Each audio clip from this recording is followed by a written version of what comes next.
Hello everyone, thanks for taking some time to watch this weekly video update.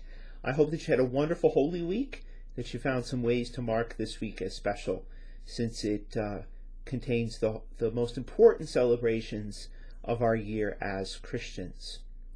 This Holy Week has been a particularly difficult one for us here in the Archdiocese of Baltimore, with the release of the Attorney General's report into abuse in the Archdiocese.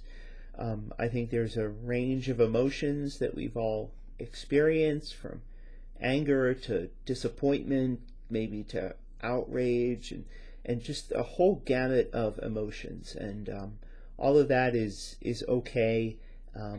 I think, as difficult as this is, shining a light on it is really important, and coming to terms with what happened, apologizing for it, and trying to make amends in some way to help the victims and survivors of the abuse. Our own parish has been touched in a few ways by this whole crisis.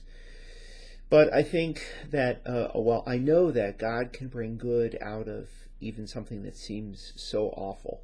That's really what Holy Week and Easter is all about. So while the timing of this certainly has also been difficult, I think it helps us to reinforce the meaning of the Paschal Mystery, that even out of the awfulness of Good Friday, God could bring such great good in the resurrection of Jesus, and what that means for all of us, for the lives that we live now.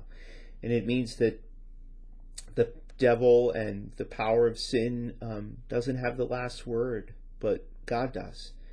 His final word is the resurrection of Jesus, and that means everything. So while we struggle to come to terms with abuse and failures to do anything about it, and lives that have been so negatively impacted by that, we also have to keep in mind the resurrection of Jesus, and that's really what our faith is built on. So I've included a link in my email today to resources that are available on the Archdiocese website to help you learn about how allegations of abuse are handled today, which is vastly different than it was in the time period covered by this report. There's a pastoral letter from Archbishop Lori in which he shares some of his thoughts and feelings and plan for moving forward, moving into the future. There's some frequently asked questions, maybe that you'd like to read in case people ask you about it, how you might be prepared to respond. And I think, the best response is simply to apologize and to recognize the fact that things are different now and things will be different moving forward. So I think that's about all that we can say about this whole affair.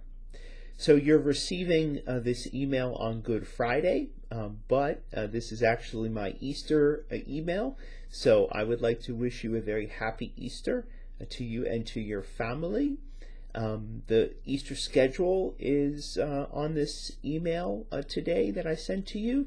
Just please remember that the first Mass on Easter begins at 7 a.m., super early, to give us more time to clear out the parking lot. And there will be two Masses on Easter Sunday morning at 9 a.m., one in the church and one in the McCall Center. The youth band will be in the McCall Center, and the contemporary group will be in the church. And then we have the 11 a.m. Mass in the church with the choir. So I hope that you have a very happy Easter. If you're traveling, please safe travels. I will look forward to seeing you when you get home. And if you're here for Easter, I look forward to celebrating with you. God bless you. Have a wonderful Easter, and I look forward to seeing you.